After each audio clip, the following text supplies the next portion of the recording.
Okay, so I've grabbed these bad boys again. We've got the 600mm here and we've got the 800mm here. And what do I think of them?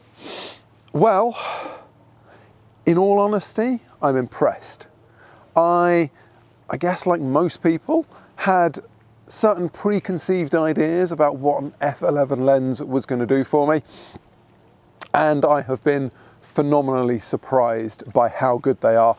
Like the 100-500, they focus really quickly. The image stabilizer seems to work really, really well. They give you that reach, that super telephoto reach that you otherwise can't get without a lens that is this big, that I wouldn't be holding two of them of. And they go in a bag, you don't really know you're carrying them. I mean, obviously you know you're carrying them, they're not like a feather, but they are ridiculously light for the focal length, for the range that they give you. And from that perspective, I think they're a hugely versatile lens.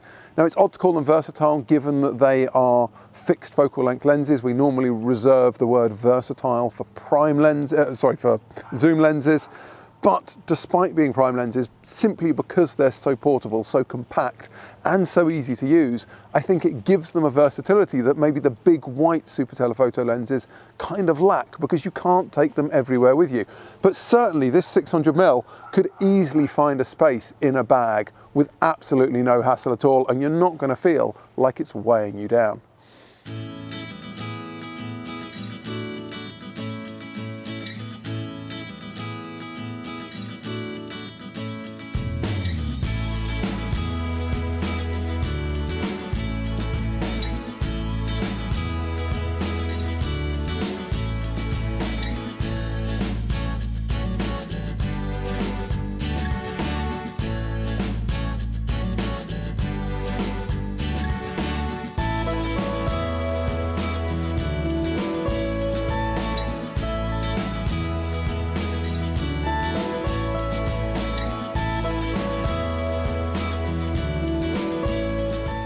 I started by telling you that they were f11 and that potentially you may find that that causes you a problem with autofocus, but on the R5 and the R6, I've seen no issue of it at all. They've tracked the birds really well as we've had the birds swimming around, paddling around here, and even when we got a Royal Air Force Hawk fly over, I managed to just pick the camera up, point and shoot and grab a sharp shot of it. So the autofocus has been really, really responsive.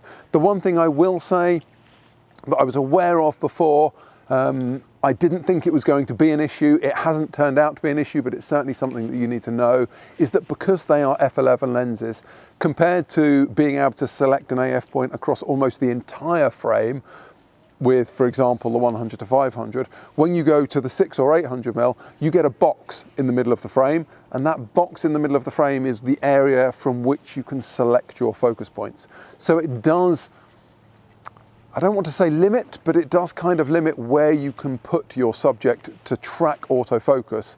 But given the power of the reach of these lenses, I don't think it's something you should unduly worry about. Certainly it's not something that would put me off particularly. Image stabilization as well has worked brilliantly. I've been using it on the R5 and the R6, so they've both got that in-camera stabilization, and the combination of the in-camera stabilization, which is normally reserved for wide-angle lenses, whereas the in-lens stabilization tends to work better for telephoto lenses. The combination means you get the best of both worlds, and it's really given us a hand-holdable, lightweight lens with phenomenal reach that simply isn't possible anywhere else. So for that, they certainly get very top marks from me.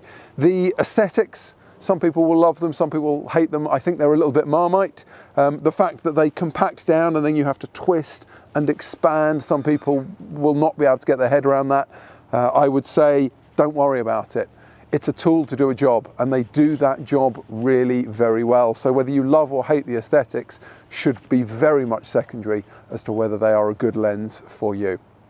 So in conclusion, I think the RF 100-500 has been a great lens and is definitely one I will have.